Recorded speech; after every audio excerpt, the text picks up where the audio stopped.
안녕하십니까. 지금 이 강독 시작하는 날짜가 일시가 5월 9일이죠. 내일이 주일이고 토요일입니다. 오후입니다. 어제 밤 늦게서부터 비가 오기 시작했는데 밤새도록 내렸고 억수같이 쏟아지지는 않고 적당하게 내린 것 같습니다. 지난주 초 월요일에 영천에 나가서 사다가 심은 모종이 이제 자리를 잘 잡을 수 있을 정도의 봄비가 내렸고 지금도 내리고 있습니다.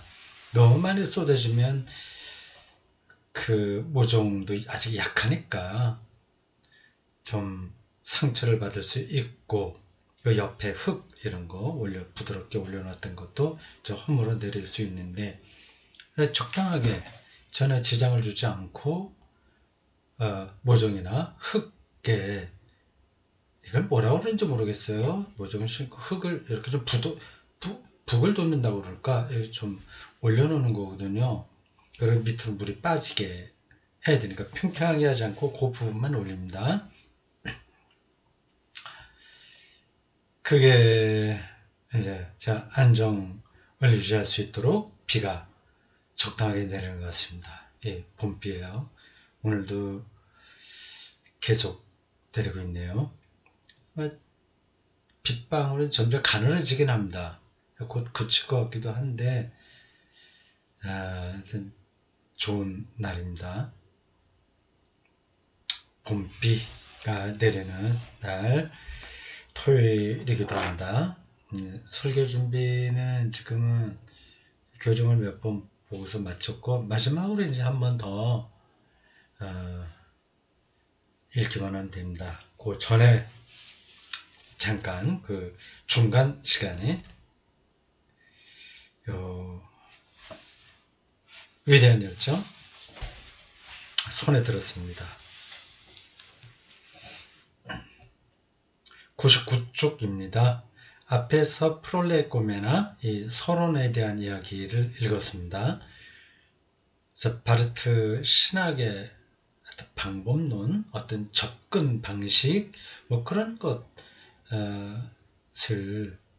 읽었습니다. 수직적인 삼위일체와 수평적인 삼위일체가 다 그 바르트의 신학 사유와 글쓰기에 녹아 있다고 하는 겁니다. 그 구체적으로 어떤 건지를 다 알면 그럼 뭐 완전히 신학자가 되는 거죠. 자, 우리는 거기까지 들어갈 필요는 없고 그건 필요한 사람들 보라고 하고 그들은 따로 공부를 해야 되겠고 우리는 바르트의 신학 전반을 이렇게 개론적으로 이해하는 거니까 그 정도로 하고 넘어가도 되겠습니다. 이 책 제목이 위대한 열정이죠. 바르트의 글이 만연체예요. 자꾸만 물고 늘어집니다. 그래서 다시 왔다가 또 가고요. 진도 나가는 건지 아닌지 모를 정도로 했던 얘기가 다시 나오고 뭐 그래요. 그래서 그런 글들만 보면 아이 참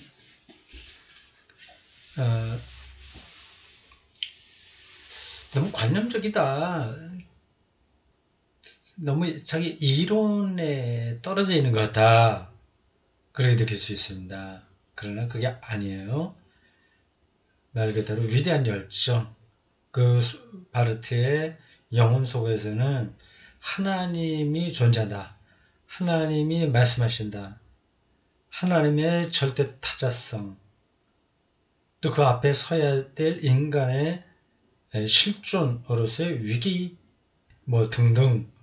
그리고 2000년 동안 내려왔던 신학의 큰 흐름들과의 대화, 그것들이 아주 대단히 강하게 이렇게 열정을 품듯이 이렇게 되어 있습니다. 예, 다시 시작됐죠? 잠시 전화 때문에 내가 멈췄다 다시 시작합니다. 그래도 컴퓨터에 달린 카메라가 그 기능이 잘 되어 있어요. 멈췄다가도 뭐 하나도 이렇게 작동이 멈춘다거나 그런 게 없어서 다행인지 모르겠습니다. 자, 앞에서 했던 게 뭔지 이제 내용은 잘 모르겠어요. 그 프롤레고메나 그건 이제 끝났고 이제 서론, 그 방법론 이런 거 좀 했습니다. 이제 창조론 들어갑니다. 예, 창조론.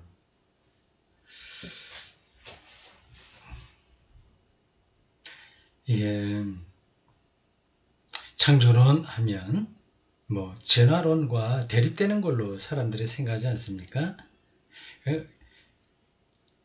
그건 착각입니다.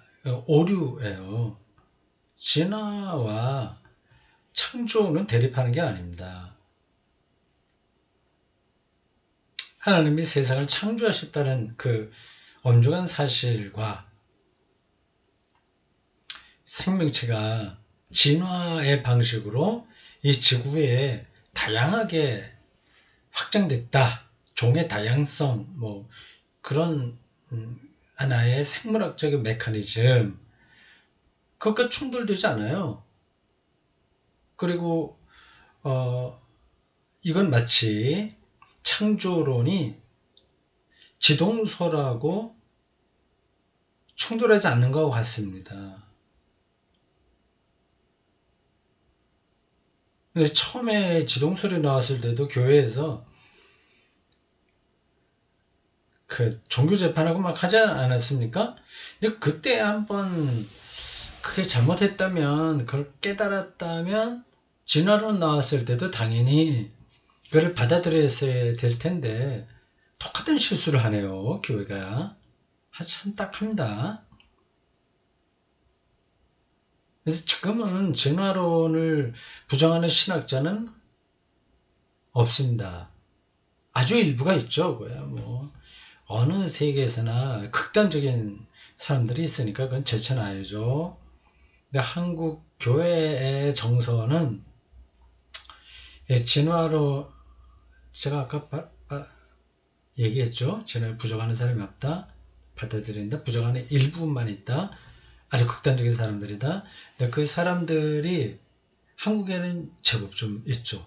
그리고 일반 신자들의 정서는 좀 더 많죠. 잘못된 겁니다.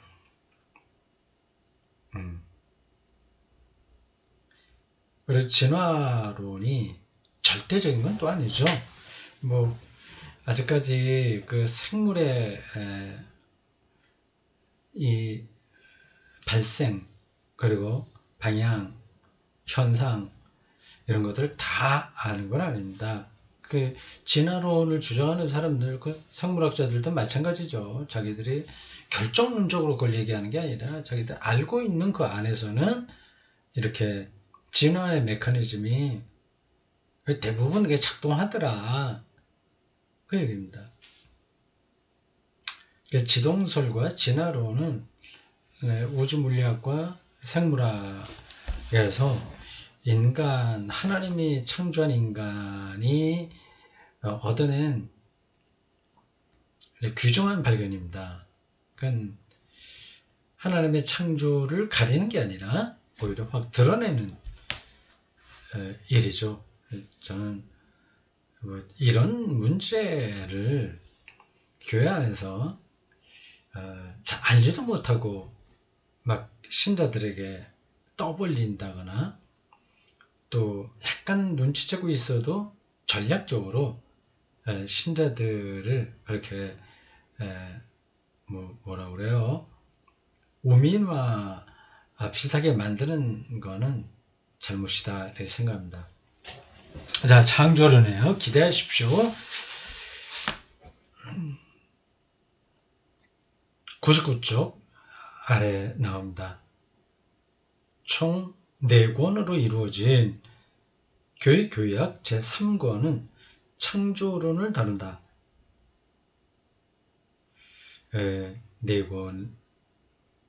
4권이라고 하는 거는 저는 그걸 부라고 했는데 뭐 4부에서 몇 권 이런데 여기서는 권으로 나누네요. 그 권 안에 또 세부적으로 책이 나뉩니다. 이제 3권, 3부라고 보통 우리가 얘기할 수 있는데 하여튼 그 전체 틀에서 볼 때 4개를 나눠요. 책 권수로 따지면 12권인데 그걸 이렇게 크게 분류해서 4권으로 나눕니다. 그 3권이 창조론을 다루어요. 비록 이 교약은 나머지 책들처럼 명확한 구조를 보여주지 않지만 여기 무슨 뜻인지 모르겠어요. 명확한 구조를 보여주지 않는다. 나갑시다. 여기서도 바르트가 앞에서 하나님의 은혜의 계시를 이해할 때 하나님의 은혜의 계시는 은혜예요. 은혜는 선물입니다. 우리가 삶을 선물로 받아들고 살 수 있어요. 계시를 이해할 때 인식했던 형식적 원칙이 감지된다. 그게 뭘까요? 형식적 원칙. 바르트가 이해했던 창조론의 내용은 다음과 같은 원칙 안에서 드러난다. 만일 우리가 창조자를 알지 못한다면, 만일 우리가 하나님을 세계의 창조자로 인식하지 못한다면, 만일 우리가 하나님에 대한 믿음 안에서 세계를 인식하지 못한다면 우리는 세계를 창조로 인식할 수 없다. 그냥 자연적으로 그렇게 있는 것쯤으로 생각하겠죠.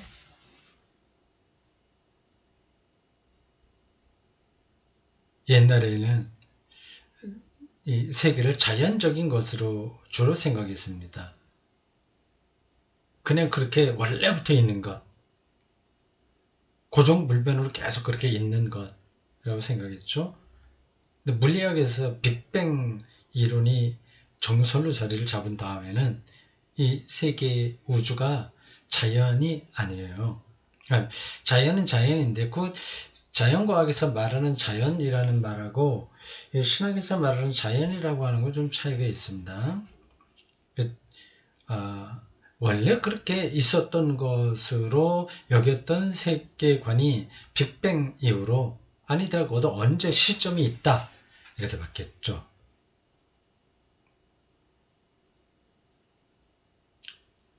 그러나 하나님께서 자기 자신을 계시하셨다면 그 결과 그와 같은 관계 속에서 다음과 같은 이중적 의미의 인식이 주어진다.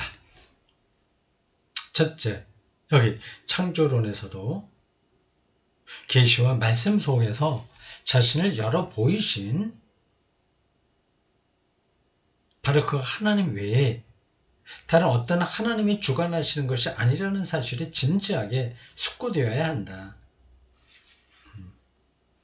왜 그런지는 또 설명이 필요한데 지나가겠습니다. 그러므로 설명되어야 된다는 말을 제가 자주 하지 않습니까? 이러한 신학 대가들의 하는 말에는 많은 것들이 그 안에 함축되어 있습니다. 근데 그 많은 것들을 다 글로 표현할 수는 없어요. 그러니까 표현되지 않은 것들을 이제 설명해야 된다는 거죠. 근데 그 많은 것들을 설명하지 않아도 충분히 이해하는 사람이라면 책 읽기의 훈련이 다 된 사람입니다. 뭐 단순히 훈련으로만 해결되는 건 아닌데 바르트 신학의 경지에 올라간 사람이라고 한다면 글로 표현되지 않고 보통 이제 행간이라고 하는 거기에 함축되어 있는 것을 알아채죠.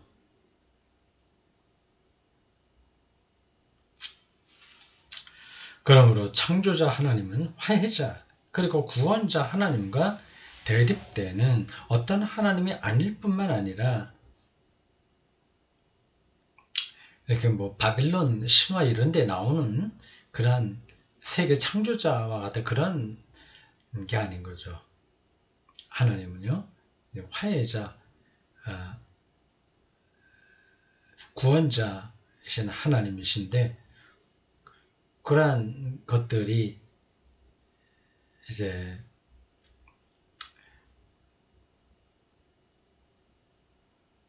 창조론을 전제하지 않으면 성립되지 않는다는 뜻입니다. 다시 말해 우선은 단순한 아버지 하나님이시고 그 다음에 그리스도의 계시 안에서 창조 가운데 일어났던 첫 번째 계시를 보충하면서 비로소 자신을 완전히 드러내는 그런 하나님이 아니시다. 오히려 삼위일체 하나님이 하늘과 땅의 창조의 주체이시다. 이렇게 창조자 하나님 얘기하면서 여기에 뭐 그리스도론, 화해론, 뭐 계시론 이런 게 다 포함되는 겁니다. 이런 것까지 다 생각하려면 뭐 머리에 쥐가 날 것 같아요.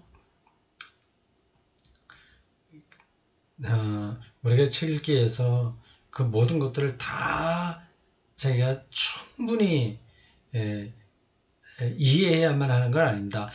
어떤 다른 세계를 지금 말하고 있네. 내가 알고 있었던 단순한 그림이 아니네. 그런 정도 느낌만 있으면 책 읽기에서 충분한 효과가 나타나는 겁니다. 다른 한편으로 모든 사역에서 하나님은 동일한 하나님이신데 모든 사역, 창조, 구원, 화해 그런 종합적인 거요. 계시, 심판, 구원 다요. 동일한 하나님이신데 어떤 한도에서 그 하나님이 창조 사역에서는 화해나 구원의 사역에서와는 다른 어떤 것을 행하시는지가 설명되어야 된다.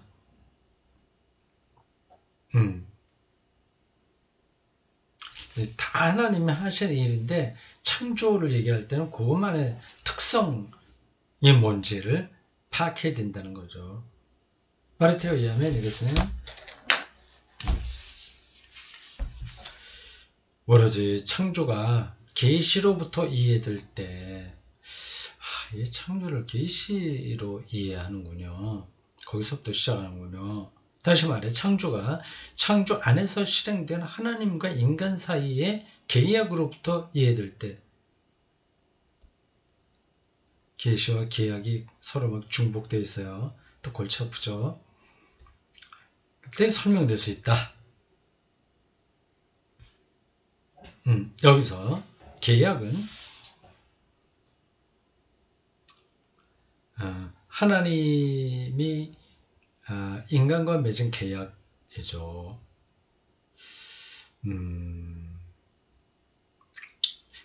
늘 들었던 이야기인데 넘어갑시다. 여기서 계약은 성서가 증언하는 이스라엘과 예수 그리스도 역사 속에서 하나님께서 인간과 맺으신 계약이다. 계약이면서 동시에 그것은 계시라는 거죠. 인용한 문장입니다. 바로 창조를 바라보는 관점에서도 우리는 예수 그리스도를 지나치는 것은 불가능하다. 그 그리스도론적인 창조론을 이야기하죠.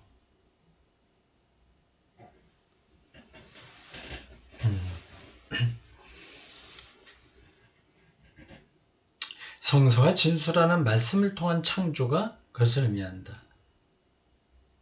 말씀을 통한 창조. 로고스가 태초에 계셨고 그 로고스 말씀이 육신이 된 예수 그리스도에 있고 이런 관계입니다. 이게 말이 되나? 이렇게 생각하는 분들이 있을 겁니다. 이걸 말이 되게 이해하는 게 신학입니다. 그만큼 이 세계, 하나님이 창조한 세계는 우리의 실증적인 사고방식만으로 다 포착할 수 없는 깊이가 있어서 그런 겁니다. 그게 가능한 겁니다. 이런 표현이 여기에 맞는 건지 모르겠으나 또 떠오르는 생각이라서 말씀드립니다. 이 세상의 깊이, 창조의 깊이를 얘기하다 보니까 떠오르는 생각입니다. 그 누가 그런 얘기를 했다고 그러죠? 우리나라 그 유명한 분이 계신데, 부처 눈에는 세상이 부처로 보이고 돼지 눈에는 세상이 돼지로 보인다. 세상이 돼지일 수도 있고 부처일 수도 있는 겁니다.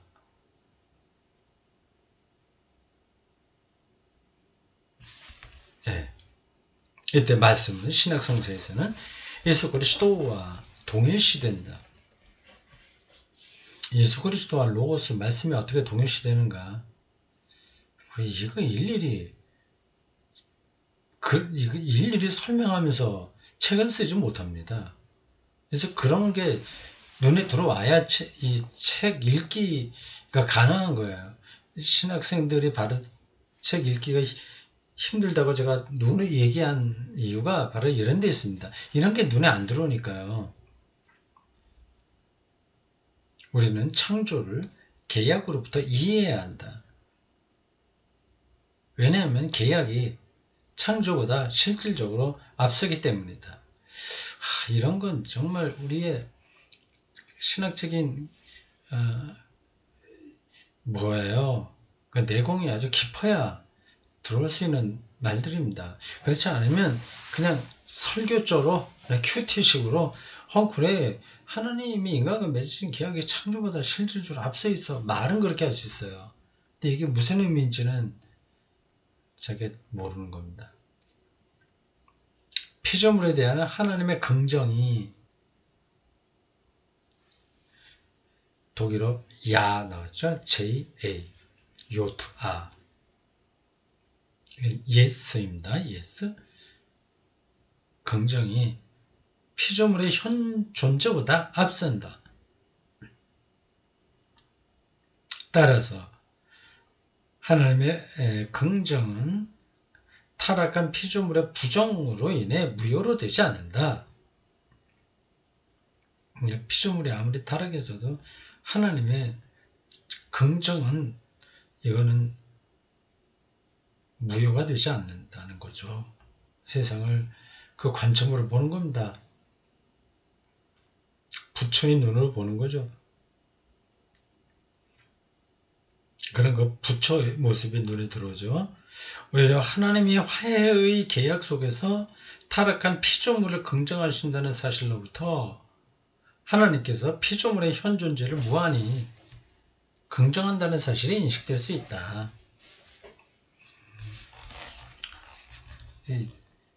성경이 그렇게 얘기를 하고 신학자가 그렇게 풀어서 설명한다는 거를 우리가 안다면 우리도 피조물의 현 존재를 긍정하면서 살아야 되는 거죠.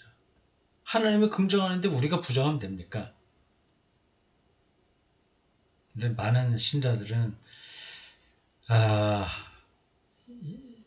하나님의 긍정이 뭔지도 모르고 그냥 자기 식대로 어떤 대상을 혐오하죠. 배제하죠. 하나님의 이름으로 그렇게 합니다. 그 사실로부터 하나님의 창조는 하나님의 계약 의지와 계약 결의에 상응하는 하나님의 사역으로 이해됩니다.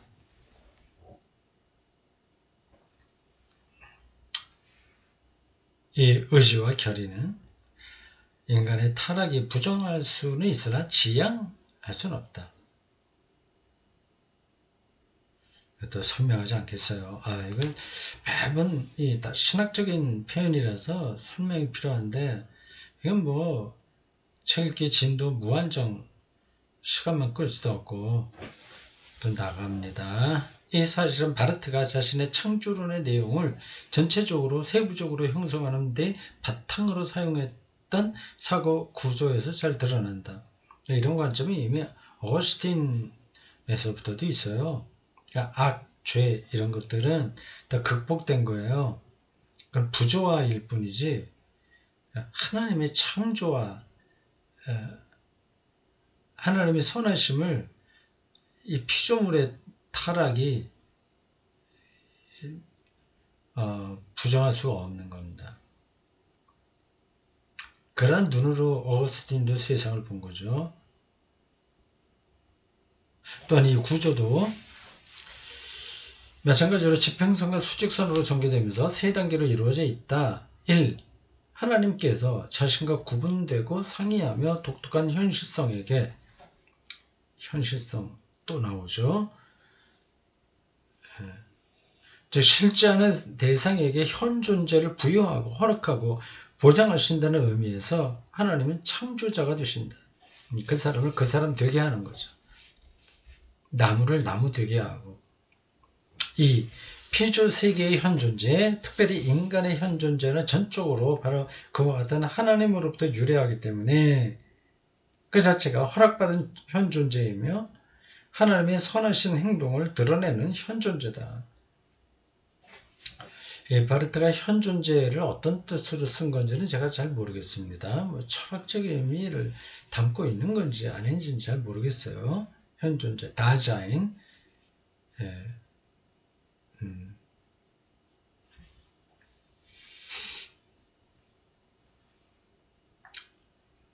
3. 이와 같이 이중적이지만 그러나 하나인 현실성은 역사고 성서의 증언에 따르면 하나님이 자신을 우리에게 계시하시는 역사를 통해 우리에게 알려지는 진리다. 역사를 통해. 공중에 떠있는 관념이 아니라 구체적인 시간 역사에서 알려지는 진리죠. 이 세 단계는 이제 창조론 전체의 토대를 결정한다. 세 가지.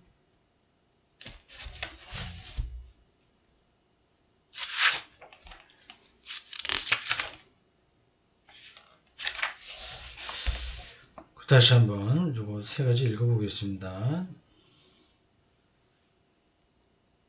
1. 하나님께서 자신과 구분되고 상이하며 독특한 현실성에게 이 현실성, 이 세계에 있는 모든 그런 현실성, 나무는 나무, 물은 물, 인간은 인간.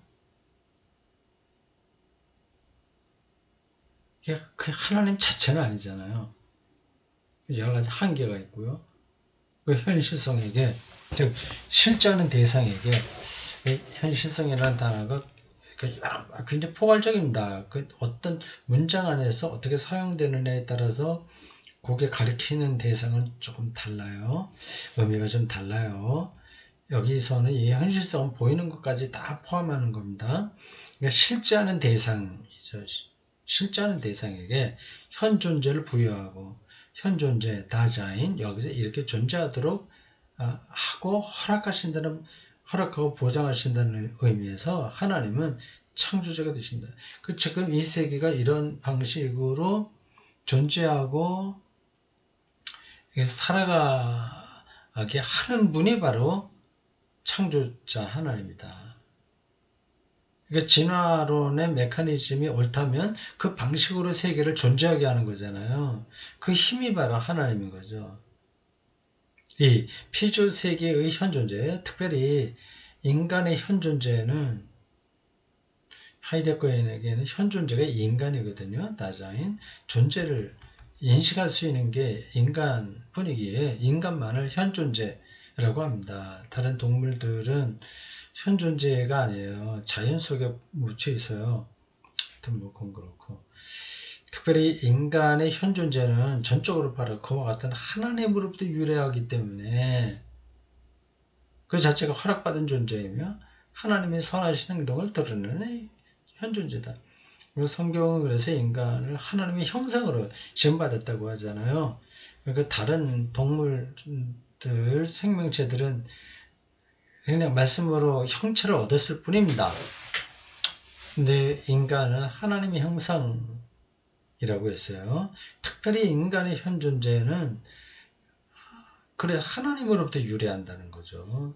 인간이 특별한 존재인 것은 분명합니다. 이 세계가 이렇게 존재하는 그 의미를 인간만이 느낄 수 있는 거죠.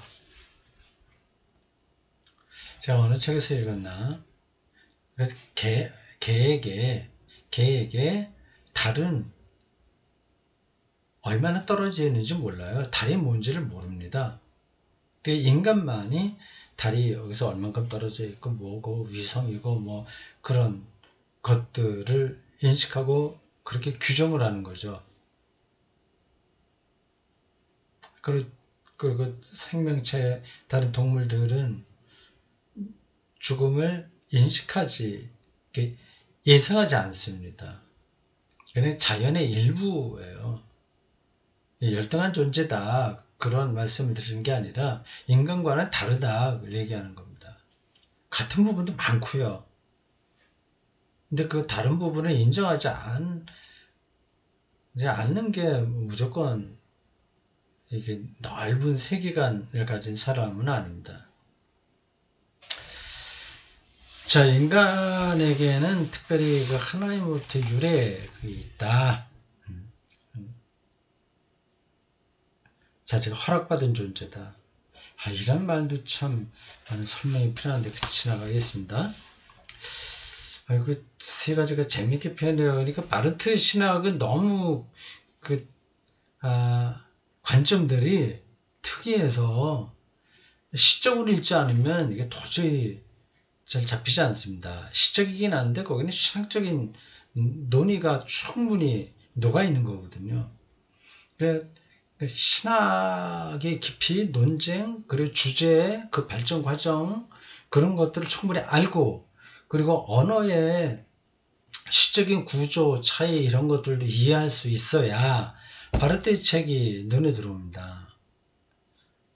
아마 그런 책을 그럼 일반 신자들이 뭐하러 읽어 생각할 수 있습니다. 맞아요. 일반 신자들에게는 바르트 책이 그렇게 매력적이지가 않습니다. 그럼 몰라도 된다? 할 수도 있고요. 알면 좋죠. 사람이 시를 읽지 않아도 착하게 살고 능력 있게 재밌게 살 수 있습니다. 시는 알면 좋지.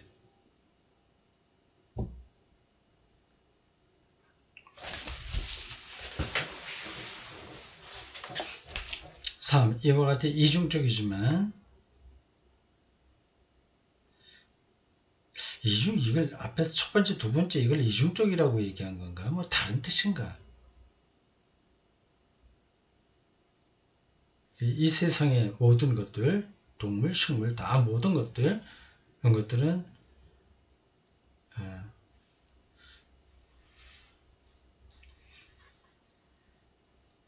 그 현 존재를 부여하는데 두 번째로는 인간만은 특별히 하나님으로부터 유래하기 때문에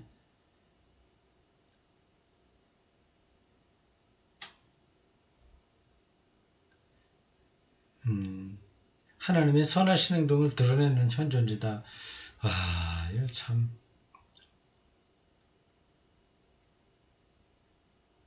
그런 정도로 봅시다. 일반 창조와 인간 창조의 특성들을 조금 이렇게 말했어요. 그걸 가르쳐서 부시가 이중적이라고 표현한 것 같습니다.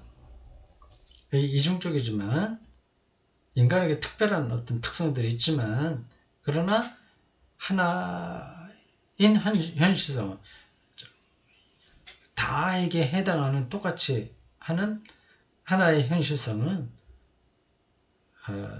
역사에서를 통해서 우리가 알려지는 진리다. 그 진화론이 맞다면 그 역사를 통해서 우리들에게 드러나는 것들이잖아요. 그럼 그게 진리인 거죠. 그 창조론은 결코 진화론을 배척할 이유가 하나도 없습니다. 일반 세계의 창조된 세계와 인간의 창조의 특성과 그리고 모두에게 해당하는 그 역사, 이 세 단계로 바르트의 창조론이 전개되고 있습니다. 오늘 좋은 거 배웠어요. 좋다기보다도 바르트 신학의 창조론에 나타나 있는 세 구조를 배웠습니다. 신학생들이 이런 것들을 잘 알아차릴 수 있다면 신학 훈련을 받는 그 과정이 재밌죠.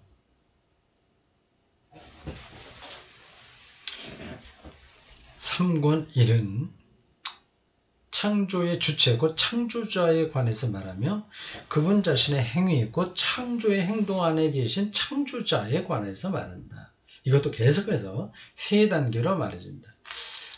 우리 바르트가 세 단계로 가지고 얘기하는군요. 삼위일체론적으로요. 그렇게 보면 바르트의 신학은 기독교 교리에 대한 삼위일체론적 해석 이렇게 말할 수 있습니다. 1. 창조자에 대한 신앙은 세계를 창조자의 창조 작품으로 말할 수 있게 하는 조건이다. 신앙은. 2. 창조자의 행동, 그분의 창조 행위는 창조와 계약 사이의 관계를 세분화하여 다룸으로써 제시할 수 있다. 다시 말해 창조 행위는 창세기 1장과 2장의 상세한 주석을 통해 제시된다. 나아가 3. 하나님의 행위는 무언의 행위가 아니라 하나님의 말씀과 연결되어 있고 말씀 속에서 다시 말해 자신의 피조물에 대한 하나님의 긍정 안에서 하나님은 자신의 작품의 선한 의미를 열어 보이신다는 사실이 서술된다.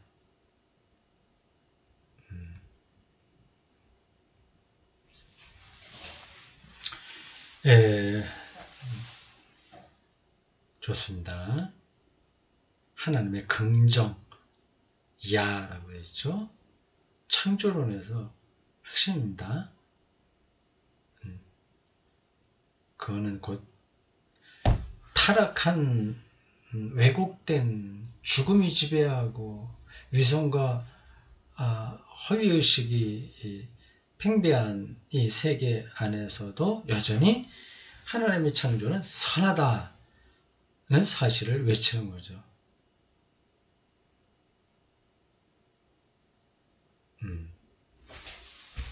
자, 오늘 여기까지 할까요? 고맙습니다. 수고했습니다.